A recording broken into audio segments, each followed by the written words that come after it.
Welcome to Mechanics of Material lectures by Civil Thinking, and today we are going to solve a problem on bending stress in beams. Now before I move on, I suggest to you to please watch the video lectures in sequence one by one as in the playlist so that you understand better.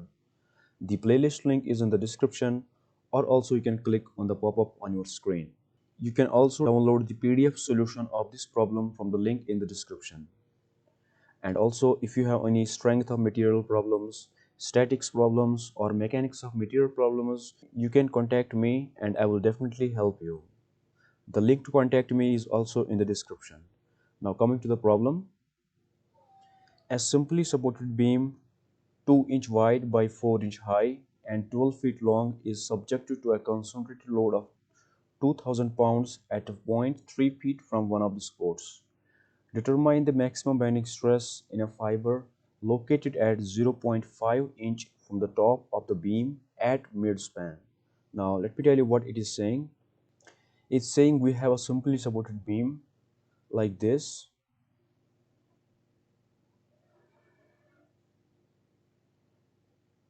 Okay, this is a simply supported beam. It is 12 feet long. It is 12 feet long. Okay, and there is a concentrated load of 2000 pounds. Okay, at a point 3 feet from one of the supports. Let us assume the 2000 pound load is acting here. It is 2000 lb. Let us assume it is at a distance of 3 feet from support A. Okay, this is A support and this is B support. Now the cross section of this simply supported beam, it is a rectangular cross section. Excuse my handwriting. It is 2-inch wide and 4-inch in depth, right? It is 4-inch in depth and 2-inch wide. Now we have to determine the maximum bending stress. Okay, we have to determine the maximum bending stress in a fiber located at 0.5 inch from the top of the beam at midspan, right? Now let us assume this is the neutral axis. Let me change the color first. Let us assume this is the neutral axis. Okay, now if you want to know more about the neutral axis, you can watch my video lecture on neutral axis. Okay, it is simply the axis where the net stress is 0. Okay, now we have to find the stress at in a fiber at a distance of 0.5 inch from top. Okay, now let us say there is a fiber right here. It is at a distance of 0.5 inch. Okay, we have to find the stress in this fiber. Okay, now how we are going to find the maximum bending stress? We know the bending stress equation is m divided by I is equal to sigma divided by y, right? Now this is the bending stress equation. Of course there is one more term, E divided by R. Okay, but we don't need this part here. We only need this part. This is the bending stress equation, and I have already made a video lecture on how do we get this. Okay, if you want to watch the bending stress equation, you can click on the pop-up on your screen. Now from here we can find the bending stress. Okay, now m is the moment at the point in the beam where we want to find the stress. I is the moment of inertia of the cross section. Sigma is the maximum bending stress, and y is the distance of the section from neutral axis. Okay, now from here we can find the maximum bending stress. Sigma is equal to m multiplied by y divided by I, right? Now m is the bending moment where we want to find the bending stress. Okay, now here in this problem we are asked to find the bending stress at midspan, right? So we have to find the moment at midspan. Okay, so let's first find the moment at the midspan. Now this is the total span is 12 feet, so the midspan is somehow here, right? It is at a distance of 6 feet, right? This is 6 feet. Okay, we have to find the moment at this point. Okay, moment. Okay, now to find the moment we have to find the reactions first, right? Let us say AY is the reaction at point A. Let us say BY is the vertical reaction at point B. Right, now let us apply the equilibrium equations. Summation of forces in the y direction is 0. Okay, it means AY plus BY minus 2000 pound is equal to 0, right? Let us call this as equation 1. Now why write this? Summation of f of y equals 0. Now y is the vertical direction. Okay, I'm assuming this is y, vertical direction. Summation of forces in the y direction. Now I have already, and I have also assumed the upward forces to be positive and downward forces to be negative, right? Now AY and BY, they are acting upwards, so they are positive here, and 2000 pound is acting downwards, so it is negative here. Okay, now let's also apply the moment equation. Summation of moment at any point is 0. Let us take the moment about point B. Okay, now before I write the moment equation, we have to make an assumption. Let us assume the clockwise movement is positive and anti-clockwise movements are negative. You can also choose clockwise movement to be negative and anti-clockwise movement to be positive. It's your choice, but whatever you choose, you have to keep that sign convention from the beginning till the end of the problem. Or okay, now let's find the movement at B. Now AY will exert a clockwise movement at B. Okay, so movement is AY multiplied by, how much is AY normally from B? It is 12 feet, right? So it is AY multiplied by 12 because movement is force multiplied by distance, right? Now 2000 pounds will exert an anti-clockwise movement at point B. So it is negative 2000 multiplied by, how far is 2000 from point B? Now this is 3 feet and the total is 12 feet, right? It means from here up to here it is 12 minus 3, right? I think that is 9 feet. Okay, so 2000 multiplied by 9. Okay, now we found moment due to all these forces. There were this reaction, this force. Now moment at B due to BY will be 0, so I will not consider it. Why it is 0? Because it is passing through B, so the distance of BY from B is 0, so the moment is 0. Therefore summation of moment is 0, so I will equate it to 0, right? Now let us rearrange this equation. 12 AY is equal to 2000 multiplied by 9. Okay, now from here I will get the value of AY to be 2000 multiplied by 9 divided by 12, right? So let me use a calculator. 2000 multiplied by 9 divided by 12. Okay, I get AY to be 1500.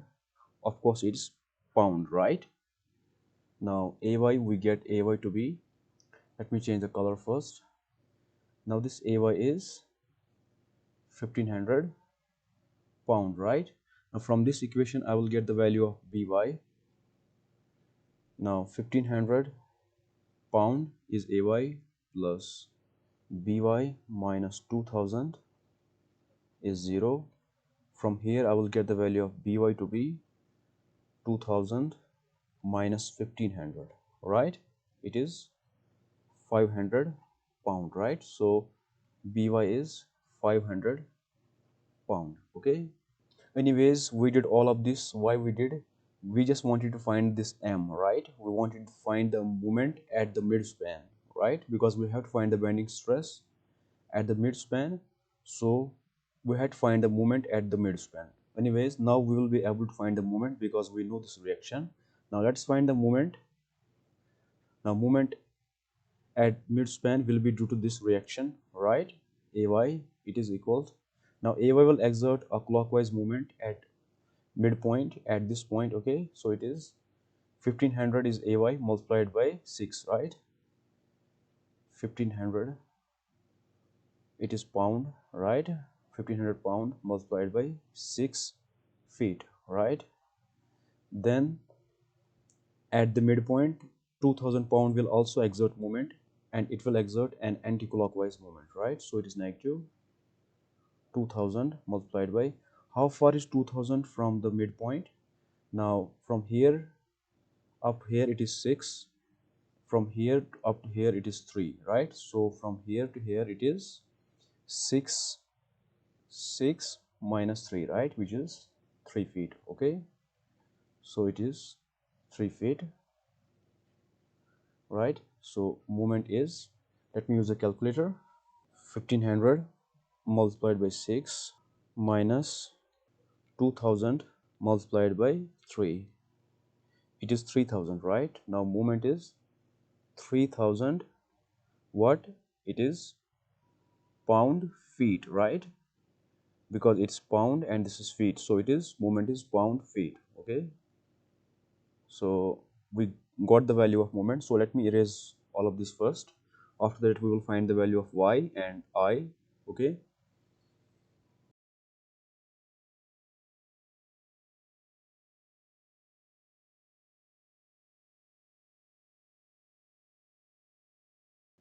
now y, we found this moment. Okay, we found it 3000 pound feet, right? Now y, what is y? Now y is always the distance of the fiber where we want to find the bending stress from neutral axis. Okay, so we want to find the bending stress at this fiber, which is at a distance of 0.5 inch from top, right? So y is from neutral axis, this is the neutral axis, up to this fiber where we want to find the bending stress. Okay, this is y, right? Now you can see this is the neutral axis, the total depth is 4 inch, so neutral axis is at the half of the total depth, right? So it means from top to neutral axis it is 2 inch. Okay, so from this 2 inch and 0.5 inch we can find the value of y. Now from here y can be found to be 2 inch minus 0.5 inch, right? As you can see here, y is equal to 2 inch minus 0.5 inch, it will give us y value. Okay, so it is, now 2 inch minus 0.5 inch is how much? 1.5 inch. Now let's find I, the moment of inertia of this rectangular section. Now if there is a rectangular section like this, please excuse my handwriting, let its base be B and its depth be D. Then moment of inertia I of a rectangular section about about its neutral axis is B D cube divided by 12. Okay, this is the moment of inertia of a rectangular section. Now if you want to know where did I get this, I have already made a video lecture on moment of inertia of rectangular section. Please watch that video lecture. Now the moment of inertia for this rectangular section, here the B is 2 inch and the depth D is 4 inch, right? So moment of inertia here is 2 inch multiplied by 4 inch divided by 12. Okay, now remember the unit of moment of inertia is length power 4. Okay, now since here the lengths are in inch, so the unit here will be inch power 4. Okay, now let's use a calculator to find how much is the moment of inertia. It is 2 inch multiplied by, here is cube, right? B D cube divided by 12, right? It is cube here, B D cube, right? As you can see here, B D cube divided by 12, so B D cube divided by 12, it is 2 multiplied by 4 power 3 divided by 12, right? It is 10.67 approximately. Okay, 10.67 inch power 4, right? So we get the value of I to be 10.67 inch power 4, and also y is here 1.5 inch, 1.5 inch, right? Now we got all the values. Y is 1.5 inch, I is 10.67 inch, and moment is 3000 pound feet. Okay, now as you can see everything is in inches, right? Now but here is a feet. Okay, So let's first convert this feet into inches. Okay, now 1 feet is 12 inch, as you know. Therefore 3000 pound feet is equal to 3000 multiplied by 12 pound inch. Okay, now it is 12 multiplied by 3 is how much? It is 36,000, right? Pound inch, right? So we got here 36,000 pound inch, right? The sigma will be 36000 pound inch multiplied by 1.5 divided by 10.67. Now let me use a calculator to see what I will get. 36000 multiplied by 1.5 divided by 10.67, right? Okay, I got the value approximately 5060.91. Of course it is stress, so stress is in pound per inch square, right? Now how? You see, this is each power 4 and this is inch, so this inch, and we're left with only 3 here. Now this inch, and we will be left with only an inch square here, right? So it is pound per inch square, right? So we get this value of bending stress in this beam at this point, okay, at the midspan. Right now, which of the option is correct? Now we get 5060. Okay, 5060. Now 5060.9 was is approximately near to this option, right? 5061, right? Pound per inch square. Okay, so option B is the correct option, and this is how we solve the problem on maximum bending stress. This is how we find the maximum bending stress in beams. Okay, now if you have any doubt, please comment, and don't forget to like my video. And also, if you want to download the PDF, the link to download the PDF is in the description. And see you in the next class. Thank you.